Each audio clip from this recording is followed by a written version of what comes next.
정성국 국민의힘 의원 모셨습니다. 예, 안녕하세요. 부산 진구갑 정성국입니다. 2주마다 모시는데 시간이 정말 빠르죠? 벌써 연말입니다. 예, 뭐 한 달에 2번 뵈면 한 달 가니까. 예. 그 좀 먼저 좀 말씀드리고 싶은 게 있어요. 예, 뭡니까? 왜 자꾸 1등을 하세요? 제가 여기 지금 나온 지가 이제 1년이 넘었는데 예. 나올 때마다 1등인데 이게 청취를 보니까 다른 프로그램들은 10%를 넘는 게 없다고 하는데 어떻게 16.8 이런 숫자가 정 의원님 나옵니까? 같은 야당 의원님들이 어려운 질문에 나와서 성실히 대답해 주시고 그게 한 몫을 하지 않겠습니까? 예. 여하튼 진짜 축하드리고요. 무슨 이유가 있을 것 같아요. 예. 그런 이유도 분명히 있습니다. 뭐냐면 피하지 않으시고 질문을 나오셔서 최대한 성실히 또 최선을 다해 답해 주시고 이런 것들을 청취자들이 듣는 거 아니겠습니까? 사실은 권순섭 앵커님의 질문이 상당히 날카롭습니다. 예. 그런데 피하지 않으시고 최선을 다해 답해 주시고 하니까 또 청취자분들이 고맙습니다. 축하드립니다. 예, 감사합니다. 예. 근데 오늘도 쉽지 않을 것 같습니다. 질문들. 그 뭐 항상 그렇게. 예. 지금 사태 어떻게 보십니까? 이 검찰 일바 여당에서 겁난 비슷하게 보고 있는데요. 예. 저는 뭐 요즘 그 집회 저희들 할 때 뭐 이거는 뭐 계파를 가리지 않고 다 합치는 이유 중에 하나는 이렇습니다. 사실 저는 이렇게 생각해요. 이게 악덕 민간 업자들이 저는 부당 수익을 가져가는데 그건 사실이잖아요. 근데 이걸 환수할 수 있는 방법을 최선을 다해야 되는데 거기서 항소를 포기한다는 것이 사실은 국민 정서에 맞지 않고요. 참 정의가 사라졌다. 두 번째는 이렇게 항소 포기하는 과정에서 분명히 이제 국민의힘은 외압이라 그러고 또 민주당은 그게 안 했다 하지만 분명히 그 이례적인 그런 지시사항이라든지 그런 변화가 있었거든요. 11월 7일 밤 12시 그때 항소를 하기 위해서 준비까지 했다가 서울중앙지검장이 결재까지 하고 그런 상황인데 이게 돌변해가지고 항소 포기가 되고 또 그 과정에서 노만석 대행이 하는 표현들이 바뀌었습니다. 계속. 뭐 법무부라든지 또 용산의 그 입장을 고려하지 않을 수 없었다 이런 거라든지 또는 차관으로부터 또 이런 연락을 받았다 이런 것들이 구체적으로 나오니까 분명히 이 부분은 우리가 정권의 어떤 그 법무부 장관뿐만 아니라 용산의 지시를 받지 않고 이렇게 바뀔 수가 있느냐는 저희들 그런 지적이나 비판은 분명히 할 수 있는 거 아니겠습니까? 비판은 할 수 있죠. 그런 상황입니다. 제가 여당의 지금 그 입장에서 한번 여쭤보면 왜냐하면 지금 야당의 입장에서 대답을 하시니까요. 대통령실은 제가 읽는 기사에서 일단 아무런 통화한 적이 없다고 분명히 밝히고 있습니다. 그 부분은. 그럼 이제 차관과 장관, 법무부 장관의 문제인데 장관은 신중히 결정하라는 말을 외에는 한 적이 없다고 분명히 밝히고 있고요. 차관은 이 어떤 그 역시 장관의 말을 전달하고 그 다음엔 이 결정에 대해서 신중히 생각하라 외에 무슨 수사지휘권을 발동하겠다 이런 얘기는 한 적이 없다고 얘기하고 있습니다. 그렇다면 물론 검찰 내부에서 어떤 분위기상 부담감을 느낄 수는 있었지만요. 그렇다고 해서 결정을 못할 상황이 아니었단 말입니다. 그러니까 그렇게 항소가 정의로운 거였으면 하면 되는 건데 안 해놓고 지금 와서 굉장히 어떤 핍박을 받았다는 프레임을 걸고 있다. 이게 여당의 입장인 것 같습니다. 그 저희가 정성호 법무부 장관만 지금 강력하게 비판하거나 이렇게 하는 게 아니거든요. 정성호 법무부 장관은 당연히 비판을 하면서 왜 노만석 대행까지 검찰총장 대행까지 비판을 하겠습니까? 그것은 앵커님 말씀하신 대로 검찰총장이 왜 있나요? 검찰총장은 정권의 힘, 외압으로부터 수사의 그 독립성이나 공정성을 지켜라고 하는 것이기 때문에 2년의 임기를 주는 겁니다.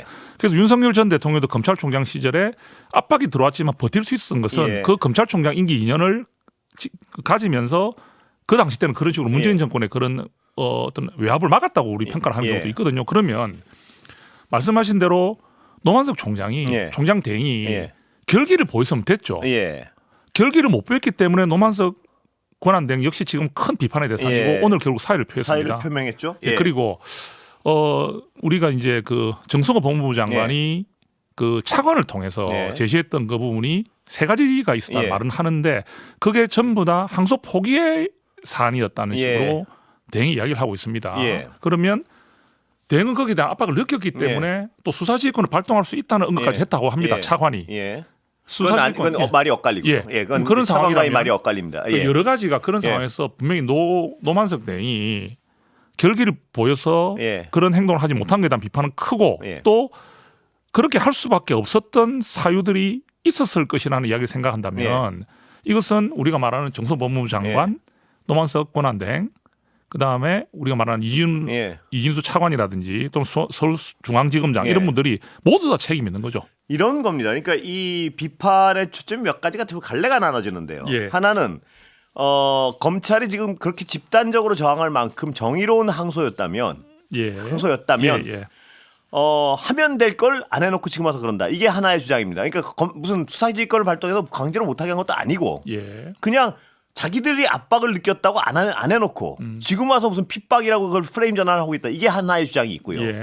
그다음에 또 하나의 어떤 주장은 이 수사가 과연 아주 정당하고 정의롭게 이루어져서 정말 항소가 정의로운 거였냐. 여기에 대한 근원적인 평가가 있습니다. 근데 여당 내에서는 왜 어떤 이거에 대해서 이렇게 비판을 하냐. 이 수사 자체가 굉장히 초기부터 조작 기소라고 규정을 하고 있습니다. 그러니까 검찰 스스로가 항소를 포기한 것이긴 하지만 이 수사 자체가 항소를 못했다고 해서 굉장히 정의를 위배한 것이냐. 그게 아니기 때문에 항소 포기를 당연히 받아들인 거라고 얘기를 하고 있어요. 뭐 이런 측면이 이 두 가지 측면에서 또 하나만 말씀 여쭤보기 전에 하나만 정리해드리면 그동안 검찰들이 과연 그럼 정말 정의로운 항소는 다 했느냐.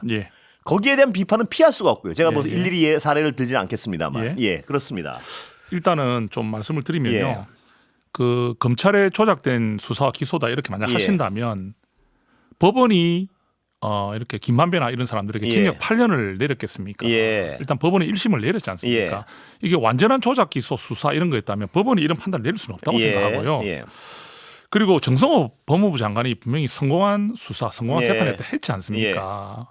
특히 그 뭐 형량이 낮아졌기 때문에 항소를 할 필요가 없었다. 높아졌기 때문에 이런 걸 따졌지 않습니까? 두 명이 뭐 그 말은 지금 민주당은요 자꾸 이렇게 이 수사 자체가 조작이었다. 수사 자체가 기소가 무리였다 하는데 우리가 말하는 사법부에서 법원에서 내렸고요. 그래서 그걸 인정했으면 좋겠고요. 그래서 또 지금 검찰이 친윤 검사들의 뭐 이런 말을 썼죠. 친윤 검사들이 이렇게 하고 있다. 제가 알기로는요. 지금 말하는 그 어떤 간부급에 있는 분들 그런 분들의 숫자에 많은 분들이 이재명 정부에 의해서 승진되거나 임명된 사람들입니다. 그런 사람들이 훨씬 더 많은데 이미 윤석열 정부 때 있었던 분들은 많이 좌천됐어요. 그럼 이분들을 두고 왜 친윤 검사라고 합니까? 그거는 저럴 겁니다. 아마 인사를 할 때 정성호 법무부 장관이 어떤 정권에서 무슨 일을 맡았냐에 따라 다 버리면 안 된다. 이런 기조를 가지고 이른바 친윤으로 분리되는 분들도 기용을 한 것이죠. 그거는 어떤 포용적 기용을 했다고 표현을 하더라고요. 그쪽에서는. 그런 상황이고 그렇기 때문에 친윤이라고 그런 게 크게 어떤 잘못된 어법은 아닌 것 같고요. 또 하나 제가 아까 여쭤본 건 어떻게 생각하십니까? 이 검찰이 국민적 설득을 하려면요. 과거의 행위와 어떤 일관성이 있어야 되는데 윤석열 씨 나를 시간으로 계산해서 석방시킬 때 이건 굉장히 치욕적이거든요. 즉시 항고 안 한 거. 그때는 정말 그걸 그렇게 명확한 사안에 대해서 검찰이 결기를 가지고 정말 이건 검찰 치욕의 날이다. 한 번이라도 이런 어떤 저항을 했으면 국민들은 이번에도 정권에 저항을 하는구나. 이해를 하는 국민이 아마 많았을 겁니다. 근데 잘 아시겠지만 김건희 씨 수사할 때 핸드폰 다 반납하고 이 정도면 됐습니다 하고 물러났고 도이치모터 수사 엉망을 했어요. 아무도 저항하지 않았고 이게 너무나 선택적 정의를 얘기하니까 국민들은 저들이 또 무슨 꿍꿍이가 있구나. 이렇게 판단하는 게 차라리 상식적 의심 아니겠습니까? 검찰이 국민들의 신뢰를 받지 못하는 건 맞고요. 그리고 정권에 따라서 그 정권에 휘둘렸다는 것도 맞습니다. 그런 지적할 수 있습니다. 그 지적할 수 있다는 건 제가 인정하는데 과거에 당신들이 다른 사안에 대해서 검찰이 이런 식으로 했다는 부분은 그건 비판받아야 되고요. 지금 우리가 말하는 대장동 항소 포기에 대한 부분 이 부분은 요 사건 자체로 좁히고 여기에 집중했을 때 잘못했잖아요.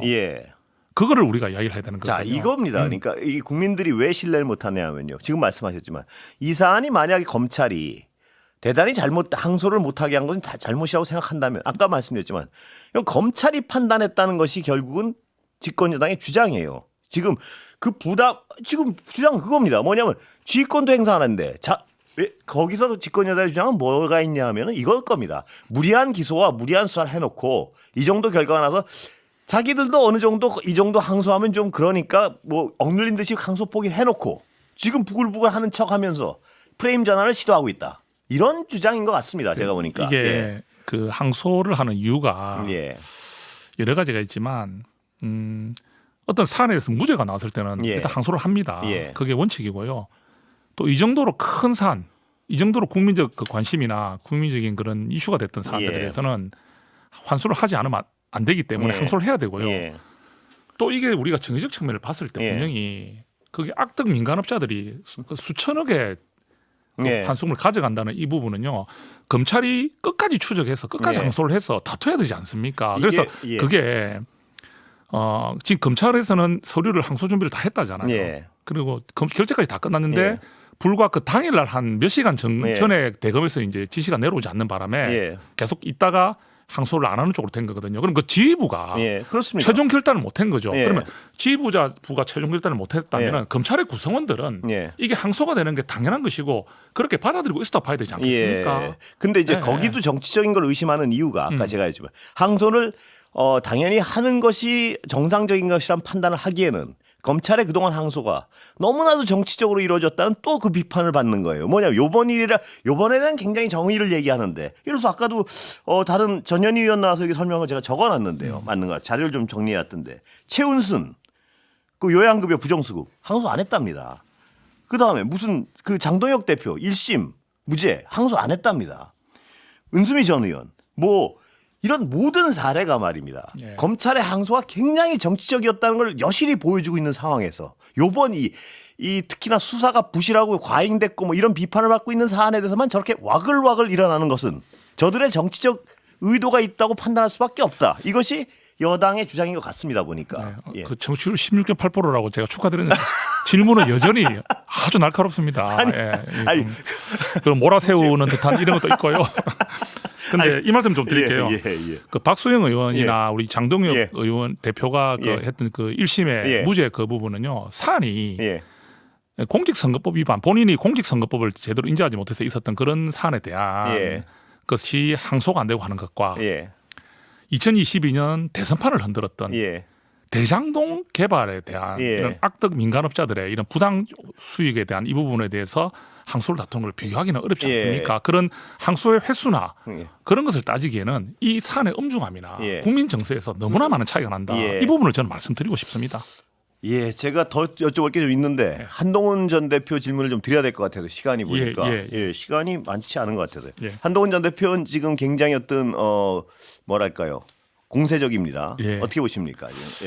저는 한동훈 전 대표께서 지금 너무나 좀 이슈를 잘 뭐 선점하셨고요. 또 다 인정하고 있습니다. 저도 많이 들어봐도 이 한동훈의 예전에 법무부 장관 때 조선제일금의 모습이 보인다. 그리고 정말 논리적으로나 이런 어떤 부분에서 너무나 확실하고 또 본인이 지금 별로 이렇게 좀 지적당할 일이 별로 없어요. 지금 최근에 뭐 민주당 의원들이라든지 또는 패널 이런 분들이 한동훈 전 대표를 좀 잘못 공격했다가 전부 다 지금 사과하는 일들이 벌어지고 있습니다. 그래서 어설프게 그렇게 접근하다가 그래 한 대표는 사실 검사 출신이잖아요. 법무부 장관이잖아요. 그러니까 이런 사안이 얼마나 이례적이고 있어서는 안 된다는 데는 확신을 갖고 있고 또 법리적으로나 여러 면에서 어느 누구와 이렇게 논쟁을 하더라도 이길 수 있는 그런 나름의 그 지식이라든지 또는 그런 경험이 많기 때문에 이 부분에 대해서 충분히 지적하고 정권에 대한 공격을 할 수 있는 부분이라고 판단한 것 같습니다. 그래서 사실 우리가 이게 그 언론에서 첫 보도가 되면서 바로 한동훈 전 대표가 항소장 제출해라 했는데 안 되자마자 바로 검찰이 자살했다는 표현을 쓰면서 이게 이슈가 됐거든요.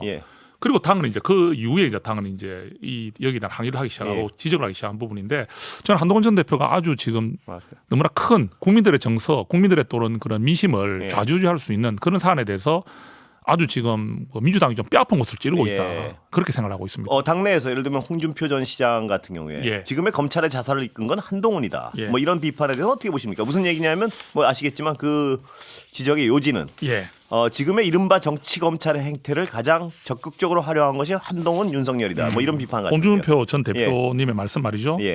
그거는 제가 한동훈 전 대표의 페이스북을 똑같이 읽어야 되겠습니다. 제 마음도 똑같습니다. 이재명 정권에 겁먹고 탈당에 도망간 탈행병 홍준표는 입 좀 다물죠. 지금 다들 싸우고 있는데 이재명 정권에는 찍소리도 못하면서 처음입니다. 어떤 그 한동훈 전 대표가 지금까지 무수한 홍준표 전 대표의 그런 좀 공격. 선을 넘는 공격 이런 걸 받으면서 단 한 번도 반응하지 않고 정치 선배에 대한 예의를 지키고 하지 않았지만 이번에는 정확하게 한 말씀하셨어요. 홍준표 전 대표는요. 한동훈 전 대표를 언급할 그런 자격이 없습니다. 예. 예. 예. 정말로 홍준표 전 대표가 그런 자격이 있다면은 지금 본인이 처해 있는 위치도 한번 생각해 보시면 좋겠어요. 예. 저는 그렇게 딱 표현하겠습니다. 예. 더 안 여쭤보겠습니다. 뭐 그분을 제가 편들. 한동훈 전 대표가 너무 표현 잘했잖아요. 탈행병 홍준표 입 좀 다물죠. 예. 여기 대해서 또 반박이 나오면 뭐 또 반박이 들어가겠죠. 예, 알겠습니다. 뭐 제가 그분 입장을 더 여쭤보진 않겠습니다. 예. 그런데 한동훈 전 대표는 지금 어떤 검찰의 행위에 대해서 예. 자살이란 표현을 썼고요. 그런데 아까 그 비슷한 질문을 여기서도 드릴 수밖에 없는 이유 중에 하나가 예. 그 한동훈 전 대표가 옛날에 그 윤석열 씨 석방됐을 때 말입니다. 예, 예. 그때 한 표현들이 제가 어디 찾아보니까요. 예. 대통령이라고 해서 더 불이익을 받아서는 안 된다. 뭐 이런 표현을 했었어요. 뭐냐면 저 지기현 판사가 나를 일로 계산했을 때, 나를 일로 계산 풀어줬을 때요. 예. 절차상 문제가 절차상 문제로 구속 취소되는 건 당연하다. 건강 챙기라. 뭐 이런 얘기를 했단 말입니다. 그러면 그때도 똑같은 검사였으면 검사 출신에 그거였다면 말입니다. 그거에 대해 지기현 재판부를 맹렬히 비판하고 제가 지금 이런 스탠스 같았으면 지기현 재판부를 맹렬히 비판하고 또 당시 검찰의 수뇌부 심무정 총장을 아주 검찰 자살이라고 맹렬히 비판했어야지 이런 어떤 한동훈 전 대표의 이 법률가로서의 일관성이 유지될 텐데 당시에는 전혀 다른 얘기를 한단 말입니다. 이건 어떻게 보십니까? 그때 표현이 뭐 그렇게 큰 문제가 되나요? 왜냐하면 저는 대통령이라고 해서 더 불이익을 받아서는 안 된다. 이 표현이 딱 나왔는데 이건 뭐냐면 그때 가장 큰 비판의 초점은 지기현 판사가 대통령이라고 해서 어마어마한 이익을 준 거거든요. 일반인은 상상할 수 한 번도 하지 않은 판결을 했던 때거든요. 나를 시간으로 계산해서 이럴 때 그 판결은 말이 안 된다고 만약 한동훈 대표가 그때도 치고 나왔다면 혹은 지기현 재판부에 대해서 강력하게 비판하고 혹은 검찰에 그 즉시 항고하지 않은 검찰에 대해서 검찰 죽은 날이라고 그날 아마 선언을 했다면 그럼 지금 한동훈 대표가 아마 이 정책 입지가 다르겠죠. 이런 건 있지 않겠습니까? 이게 지기현 판사든 다 떠나서 그것도 사법부의 판단이잖아요. 그러니까 이거를 시간으로 계산하느냐 날로 계산하느냐의 부분에서 시간으로 한 것이 굉장히 이례적이다는 것은 맞습니다. 그런데 그 판단을 내린 것은 사법부였습니다. 그럼 우리가 헌법재판소의 구성원이 어떻다, 사법부의 구성원이 어떻다 이런 걸 가지고 내린 판단에 대해서 우리가 진영 논리로서 사법부를 인정하지 않겠다 들어간다면 검찰의 판단 어떻습니까? 즉시 항고하자. 그러니까 이 당시 때 한동훈 전 대표는 사법부의 판단에 대한 부분이었거든요. 그러니까 사법부가 이렇게 내린 판단이었기 때문에 사법부가 내린 판단에 대해서 이 일과 시간에 대해서 내린 판단이 이례적인 부분이 있을지 몰라도 사법부라고 얘기한다 쳐도 말입니다. 검찰이 즉시 항고를 하지 않은 행위에 대해서는 비판했어야죠. 그러면 적어도 그때 저는 이렇게 기억합니다.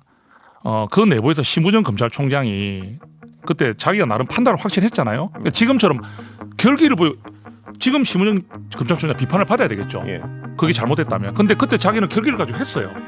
근데 노만석은 지금 이 얘기를 더 여쭤봐야 돼. 시간이 다 되어버렸습니다.